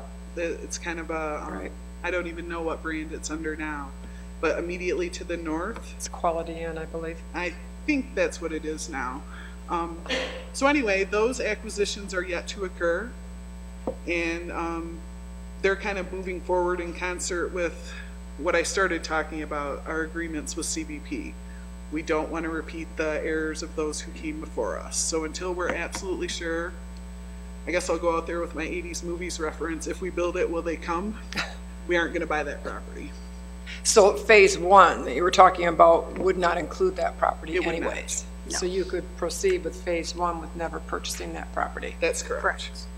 Okay. Let's see, I think a lot of the questions have already been answered, so I'm just kind of jotted a few things down. I guess I would ask, are you planning or will you come back after you've kind of gotten through this feasibility study and present and let us know what your findings are? Absolutely. Kept We'll come informed as and our often residents as are you want kept to put up informed. with us. No, that's fine. Actually, this has been something that's been on our list of goals for the past couple of years for City Council, is to see this project come to fruition one way or the other. Either you're going to do it or you're not going to do it. We don't want to live in limbo. But we certainly want to be prudent about it, and we want it to be the best for our residents, and we don't want it to impact them negatively. So, I mean, I do appreciate you coming tonight and presenting what you did. It gives me a little clearer picture of what it is you're planning, and I'm sure it does for people who are listening and in the audience. It's important that we do something. You don't want to just sit it in limbo. So I certainly appreciate that. We would like to keep being informed all the way along the process too of what's going on before we just read it in the newspaper or find out that the decisions have been made all the way through. So that would be very nice. Yeah. Well, as we move forward, we will, I'm sure, establish a project website, perhaps some email lists. I mean, actually, it would be valuable to me to understand how you think that your residents and stakeholders would be most interested in consuming information. Because we can do a lot of different things, whether it be social media or simply flyers that go out in the mail. So we'll be happy to work together on that. And Okay. Public involvement early next year, we'll make sure that you guys are aware so that you can attend if you care to, and not only interact with us on that level, but also possibly have a chance to interact with the stakeholders who come and choose to participate. Yeah, and some of the other entities that we've been dealing with, in trying to work through this process and get the required commitment from CVP for the north side of the 2 phases on the north side, well, 1 phase on the north side, 3rd phase in the middle. We come back and take care of that piece as the 3rd phase, but we have been working with Senator Peters' office and Congresswoman McClain's office. We have a lot of contact with both of their offices and their teams, and they have expressed their willingness to want to see this project move forward, and we're also working with the governor's office. And so we've tried to include all of the legislative body that may have an impact or have a stake in seeing this project completed also. Good. Is there any other Mayor, questions? Yes. Could I just ask, just clarification on your question on the property acquisition? You mentioned the bowling alley and the hotel to the north on the backside. Does this affect, or do you have any plans on, I believe it's Wendy's, McDonald's, and I think a BP on the corner? No, those are expected to remain. Thank you. The only thing I guess I'll put out there so you don't call me a liar later, the duty-free property has a drive that from Pine Grove that is adjacent, it's between duty-free and McDonald's. It's part of the duty-free property. And as such, there are easements for all of the businesses that are located back there. We don't see a problem with clearing up those easements from the hotel and the bowling alley. We're going to be buying them anyway. Wendy's may be an issue. We've already discussed it with McDonald's. That drive is of no importance to them. We hope that Wendy's will see that having changed the local access to the west side of the plaza will provide them with plenty of traffic without the Pine Grove Drive.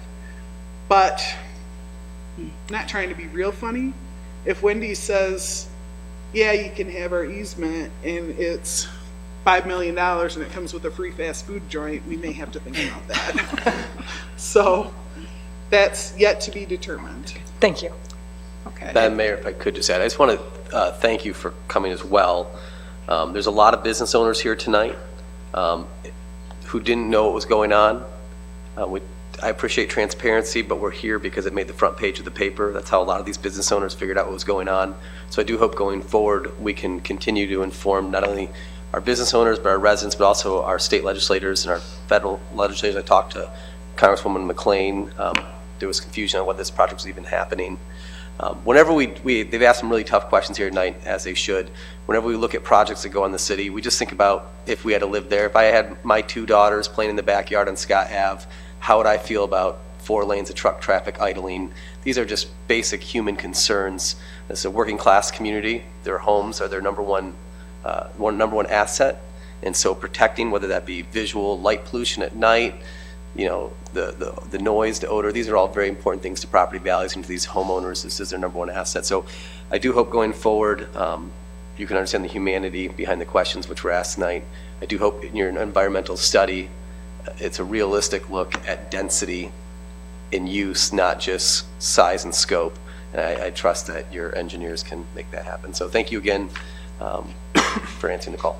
Yeah, and if, you know, I can appreciate your concerns and certainly am sympathetic to, you know, the transparency with the community, but what we were trying to avoid was not having answers to questions.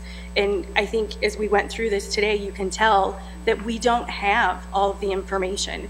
We at no point in time ever intended to withhold any type of information from anybody in this community or the council. How that information wound up on the front page of the Times-Herald, it is what it is. But everything that was supplied was in a draft format, and it was not concrete information that had any data to support what we were seeing. And so we had all intentions of distributing all of that information as required by that reevaluation process. But what's happened now is there was some miscommunications that were delivered because we didn't have the data. And some of these things will change the next time we come to see you because we didn't have that information. Well, thank you very much again. Thank you. Thank you. Thank you. Thank you. We will move on to public comment. If there's anyone in the audience who wishes to address the city council this evening, if you please come forward, give us your name, where you live, and you have 4 minutes. Good evening. Ken Harris, Wells Street, Porter, Michigan. I don't know if I can top that. $600 million Lego set. Wow. What I'm here really about tonight, though, you know, it seems like just, it doesn't seem like it was 5 years ago that we adopted millages for Parks and Recreation and police and fire and stuff. And one of the things that as we move forward tonight, that I'd like to say, I think it's been a successful program, with the exception of one thing, you know, and it's kind of, it's not a political thing, it's kind of a feeling type thing and stuff, but for the safety of the city of Port Huron, I think what we've done during this period of time, right now, we've got the Port Huron Fire Department that's moving into a Taj Mahal, and we still got our police department who's basically living downstairs, and leaky downstairs it is. I think my goal in the next 5 years, if we renew this millage, or the parent people in the city of Port Huron renew the millage, is we want the best state-of-the-art police department that money can offer. Thank you very much. Thank you. Is there anyone else who wishes to address the city council this evening? Your name, where you live, and you have 4 minutes.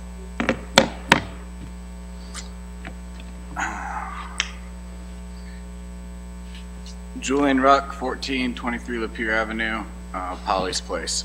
So, as always, it's kind of like a game of whack-a-mole. I never really know exactly where to pick up the conversation. But today I received an email from the mayor in response to the emails I've been sending to the whole council and having moved forward proposals, Harrison Point Initiative agenda for 2023. I've been sending those things, and today the mayor sent me an email response that basically said 3 things. It said, I still don't know what you want from the city. It said, long meetings with the city council about the things we're trying to do in the community are not feasible. So they weren't feasible. And the third thing was, by the way, also for day-to-day operations, you deal with James Freed. Like, I mean, it's enough to make you want to laugh, like if it weren't so tragic.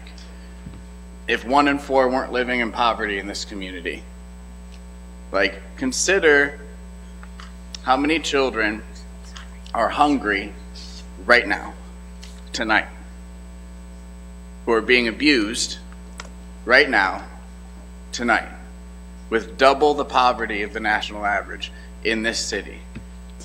I've been coming to the city council all year long because James Freed lies about me. He lies to you about things that have happened to this body. He's untrustworthy. He's lied to me. I mean, it's just, the reason I have come to this council is because I cannot come to James Freed. He hijacked a newspaper article that we were told would be about us. And then it came out and turned out, oh, it's about all urban gardens in town and how supportive James Freed is of them. Now, does that match the narrative I've been bringing you and bringing witnesses to this council? We're feeding this community a totally independent effort. Not the Salvation Army, not the United Way, not Port of Hopes, not Odyssey Recovery, not any other thing. It's a brand new thing. 3 seasons I've been feeding people in the Harrison Point neighborhood, and he has censored my interaction with the city every step of the way. This year I have come to the city council trying to meet you one-on-one. Is this a systemic problem? Is this an individual problem? And one-on-one, I have to say to the new council member, Haremza, I have not gotten to chat with you. I cannot give a review. I will say that Councilmember Ruiz was 5 stars. So I know you bring your own shoes to the table, but the seat you're filling is a big one. And Councilmember Lamb, 5 stars. Councilmember Ashford, 5 stars. Mayor Rep, 2 stars. City Manager James Freed, -5 stars. City Clerk, 4 stars. Had one interaction with the city clerk talking about running for city council a few months ago, and it was really nice. Bob Moserak, 3 to 4 stars. We've not yet met in person to talk about things, but you seem to be very willing and interested. And I got nothing on Councilmember Pemberton and Archibald. No effort whatsoever to find out anything. I got 15 more seconds. I don't know, do I come back 4 minutes at a time, or do we actually talk about this?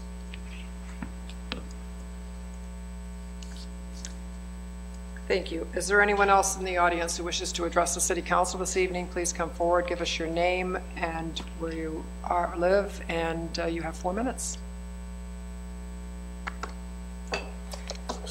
Seeing no one else, I will declare public comment closed. We will move on to the consent agenda. Is there a motion? So moved. Support. Pro Tem Archibald, supported by Councilmember Lamb. And we will take the vote. Councilmember Archibald? Yes. Councilmember Ashford? Yes. Councilmember Haremza? Yes. Councilmember Lamb? Yes. Councilmember Moserak? Yes. Councilmember Pemberton? Yes. Mayor Rep? Yes. Items on the consent agenda received and filed on November 8th. Election results for mayor and 3 council members as canvassed by the St. Clair County Board of Canvassers. Confirm the mayor's appointment of Gary Olmsted to the Planning Commission for a term to expire August 11th, 2024. Appointed Councilmember Jeffrey Pemberton as the council representative to serve on the city's Planning Commission. And recommendation of the application of Desmond Depot Brew House LLC for a new on-premise tasting room permit to be located at 210 Court Street be approved by the Michigan Liquor Control Commission, and gave the second reading and enactment for an ordinance to amend Chapter 52 zoning, Article 3 District Regulations, Division 1 generally, Sections 52 through 162. Map of the Code of Ordinances to rezone properties generally described as 3555 Walnut Street and 1010, 1012, 1014 Holland Avenue, and 1012 vacant lot Holland Avenue from A1 zoning district to B zoning district, which is a neighborhood business district. And we will move on then with the resolutions. Number 1, please. Authorizing the city clerk to schedule a special election to be held on May 2nd, 2023 for the proposed charter amendment to provide for the renewal of the Parks and Recreation millage to provide funds to be used solely to support the operations of the Department of Parks and Recreation. Is there a motion? So moved. Support. Councilmember Moserak, supported by Councilmember Ashford. Is there any discussion? We'll take the vote. Councilmember Ashford? Yes. Councilmember Haremza? Yes. Councilmember Lamb? Yes. Councilmember Moserak? Yes. Councilmember Pemberton? Yes. Councilmember Archibald? Yes. Mayor Rep? I think I kicked it again. Oh. My answer was yes, if you didn't hear me. Resolution number 2. Authorizing the city clerk to schedule a special election to be held on May 2nd, 2023 for the proposed charter amendment to provide for the renewal of the police department and fire department operations millage to provide funds to be used solely to support the operations of the police department and fire department. Is there a motion? So moved. Support. Mayor Pro Tem Archibald, supported by Councilmember Lamb. Is there any discussion? We will take the vote. Councilmember Haremza? Yes. Councilmember Lamb? Yes. Councilmember Moserak? Yes. Councilmember Pemberton? Yes. Councilmember Archibald? Yes. Councilmember Ashford? Yes. Mayor Rep? Yes. Resolution number 3. Authorizing the city clerk to schedule a special election to be held on May 2nd, 2023 to seek voter approval to sell the property known as the Municipal Office Center, 100 McMorran Boulevard, and adjacent parking lot to be developed by a qualified purchaser. Is there a motion? So moved. Support. Mayor Pro Tem Archibald, supported by Councilmember Moserak. Is there any discussion? Yeah, the only discussion I have is I hope that everyone gets out on May the 2nd and vote for these, like we did before, you know, because they did benefit us, the whole city, in a big Correct. way. So thank you. We'll have three proposals on the May 2nd ballot. Madam Mayor, Yes. if I may, you directed me, believe at your last meeting, to bring back this resolution, specifically the sale of the MOC. I worked with our city attorney and city clerk to have them draft this. Note that it does put in some specifics, so the residents just aren't giving a blanket, go sell City Hall. We will retain the waterfront and the walkway along the St. Clair River. We will only be able to give a tax abatement for no longer than 12 years and has a minimum sale price of at least $1 million. So the citizens do have some guideposts on what the deal will look like. It does not name any specific developer, although I appreciate Mr. Jones and I do have confidence he will pull it off. If for some odd reason that doesn't happen, we can entertain offers from other developers for this building. I have received a few inquiries of folks who asked if we would take additional proposals, and I said the mayor and council are open to all proposals, so it does not identify a specific developer. Thank you. But however, it does give us the leeway to move forward, and that is important. Yes. Thank you. Mayor, can we also include in there that that does not include Kiefer Park? I know you said not the waterway, but making sure that it's strictly the building and the parking lot. it's just the MOC and the adjacent parking not lot. the park. I should also note, it can't be an open-ended question. Our city attorney thought it should have an end date, and so this does give us till 2025 to find a suitor. We will take the vote.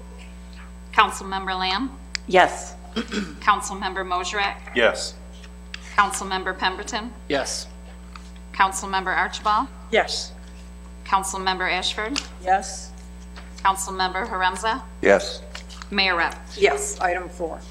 Approving the agreement with Tetra Tech of Michigan PC for professional engineering services for producing a water distribution hydraulic model and water distribution master plan update of the City of Port Huron's water distribution system. Is there a motion? So moved. Support. Councilmember Ashford, supported by Councilmember Pemberton. Madam Mayor and Council, this is something that's required per our permit from the state.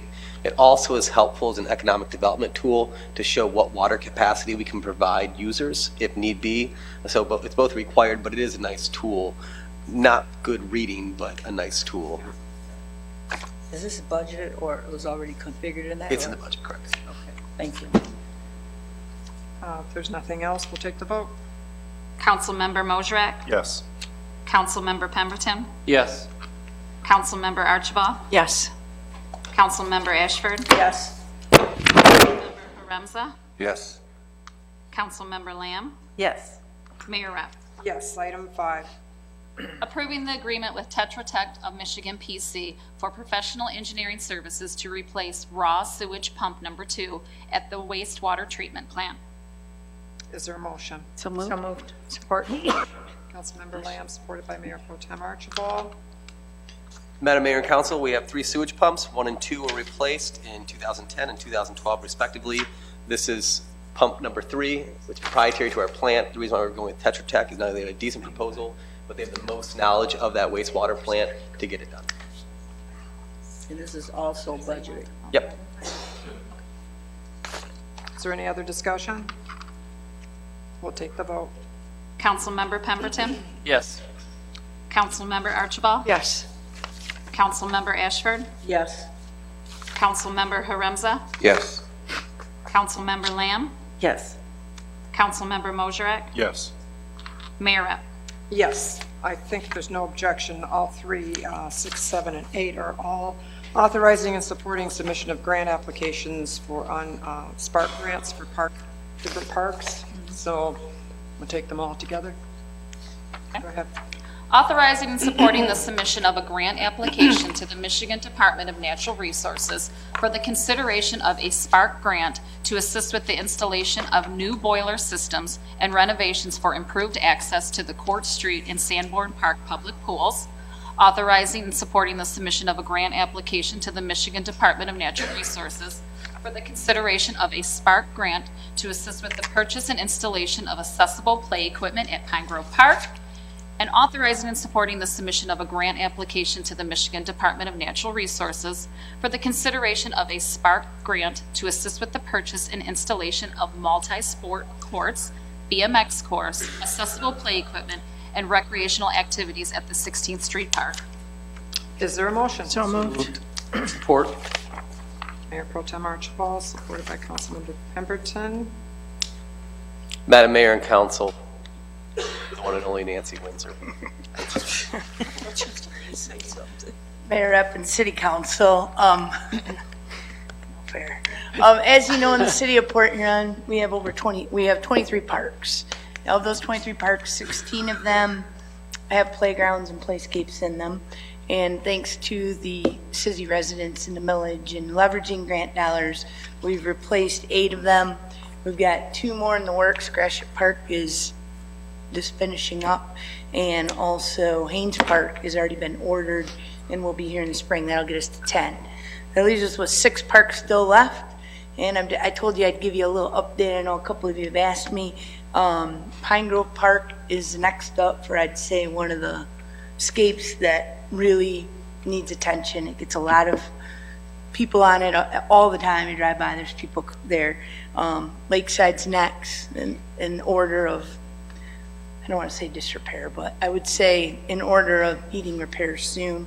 And Sanborn would be in third, 12th and Jenks and Renaissance, the last 2 in the city to be replaced. This is the big awaited Spark grants. That's going to be in 3 different phases for a total of $68 million that the state's giving away. We will not get all 3 of these. This is a little bit of a tester on my part. We've been following and meeting with Lansing people all along this process to see where these monies were going to be going, what projects were going to get more attention. So we kind of put a wide variety in to see where we would land. So that's why you see the wide variety in the 3 projects here. Definitely Pine Grove Park needs to be replaced no matter what. Our boilers at pools are in a situation where soon those are going to be replaced. So you see a very differing set of projects. And then 16th Street is, as we talked about, we started with the wiffle ball field, and now we'll be moving on to some more free play activity. If you go around our city any day where it's nice, you're seeing an increase of people in our parks. And I think as we move forward, we'll continue to look to get these last 5 renovated and get us to where we need to go. So I just wanted to kind of give you a little update on our, park system as a whole. So. Thank you. Appreciate it. Madam Mayor, just real quick, Nancy does an excellent job of staying informed about what grants are coming available. The Spark Grant is a relatively new program. Nancy actually met with DNR officials to be briefed on what that program would look like, provided a little guidance with that. I really can't say enough about Kim Harmer, our grant writer. She sits in a little cubicle and just churns out these grant applications all day long. She's highly effective, one of the highest scoring grant writers out there, and she doesn't have to be doing this. She's just doing it to help us out. So I really am grateful for Kim Harmer. One of the things Nancy alluded to, which is very beneficial, is there's 3 different rounds. So we're kind of throwing out 3 different grant applications to see what sticks. Based on the scoring, we'll be able to refine applications that don't get approved and come back next time maybe with additional applications that meet really what they're trying to go after. So this is kind of like also a pilot balloon we're putting up. We really have tried to help the county people as a whole as well, like all the different park entities throughout our county, because as our region gets better, the city of Port Huron's better. So we're working hard to get as many of these funds in St. Clair County as we possibly can. So Thank you. Give you a little update. Thank you very much. Any questions from council? Yeah. Yeah, go ahead. Okay, anyway, Nancy, I know we got 3. I think that's a good strategy because you don't know where you're going to fall at somewhere. But do you have a priority as to any of these? Or? Yeah, my highest priority would be Pine Grove Park. We've got some significant issues with, we're piecemealing together the playscape as it is, and if you see, there's kids there all the time. Oh. I mean, if you drive by Pine Grove Park, it is highly used, so that'd be my number 1 priority. Okay, and then I know the minimum is 100,000 and the max is 1 million in terms of the Spark and the 3 rounds. Now, would you be able to, in these 3 rounds, would you be able to resubmit any of these? That's the goal. Yep. That's the goal? Okay, excellent. We're going to kind of see where the state has been all over the board as to what their, what their gonna accept and what they're not, so kind of like James said, throwing a cast out there to see. And that, yeah. And then what I did, I met with John, MML guy, and he was saying, you know, we've done so well with the grants and everything, and I know that he did share with me that they're trying to get to some other community that haven't had as much success as we have. So actually that kind of runs against us, but it still doesn't take us out of the ball game for the grant, so. Yeah, and that's why we've been so trying to help the smaller partners in the region, because it strengthens our region. And it's all about kids and play, and so I think no matter what, everyone's a winner, so. I know, and I like that attitude too, so it's not just us, but how we can come collectively together as a region and, you know, speak volumes for, you know, for us here. Absolutely. Yeah, thank you, Nancy. Thank you. Anything else? Thank you. Take the vote. Councilmember Archibald? Yes. Councilmember Ashford? Yes. Councilmember Haremza? Yes. Councilmember Lamb? Yes. Councilmember Mosrek? Yes. Councilmember Pemberton? Yes. Mayor Rep? Yes. Item 9. Authorizing the mayor and city attorney to make annual or biannual adjustments to automobile reimbursement rates for city employees. Is there a motion? So moved. Support? Councilmember Ashford, supported by Councilmember Lamb. Is there any discussion? Yeah, what's the difference between annual and biannual? What are we doing? Is it gonna be annual or biannual? Is that up to you guys? It'll be up to, it's really what you're doing is you're giving the city attorney and the mayor. So we have several employees, division head coordinators who receive various different auto allowances based on how much they drive, how much they're expected to drive, and we kind of negotiate that with these. Predicated on. Yeah, based on the position, what are you doing? The issue we have is when gas prices went to $5 a gallon and when vehicle prices went to the roof, we had several employees that said, hey, like my auto allowance is not even covering my expenses, so I just prefer to take a fleet vehicle. And we legally can't require employees to use their personal vehicle for work. It actually saves us a lot of money by allowing employees to use their personal vehicle, then we don't have to buy all these fleet vehicles. More precarious is I don't even think I can get fleet vehicles right now. We can't even buy trucks. So the option is we adjust accordingly based on cost. And so what we thought was we'll give the city attorney and the mayor, and I'll work with them and saying, hey, what are some reasonable escalations in auto allowances so these people aren't losing money driving around doing work for the city. And so it just authorizes the mayor and city attorney to work together to come to that. Okay, and so does this cascade down to you as manager and us as council members when we go places? Correct. Right now, the council is reimbursed the IRS rate. But for some of our employees, they don't get paid by the mile. It's more of a bulk rate because it'd be too tedious to, well, you drove from Palmer to MOC, how far was that? You drove from the MOC to 16th Street, how far to do that every single day? It's just better off to give them a lump sum. Okay. I'm good. Any other questions? We'll take a vote. Councilmember Ashford? Yes. Councilmember Haremza? Yes. Councilmember Lamb? Yes. Councilmember Mosrek? Yes. Councilmember Pemberton? Yes. Councilmember Archibald? Yes. Mayor Rep? Yes, that concludes our agenda. And talking about Pine Grove Park before, what, oh, we already did that. Oh, sorry. Yeah. That's okay. Why did you stop me? Speaking of Pine Grove Park, I would encourage our residents and anybody to drive through and look at the pretty lights. It really looks nice. So it's, and that and Sherman Woods, which is really nice at Christmas time too. So it kind of puts you in the spirit. They got more this year too. Yeah, they do. They always keep adding more. So it's kind of one of those nice things in town. So is there anything else to come before the council? Motion to adjourn, please. So moved. Thank you very much.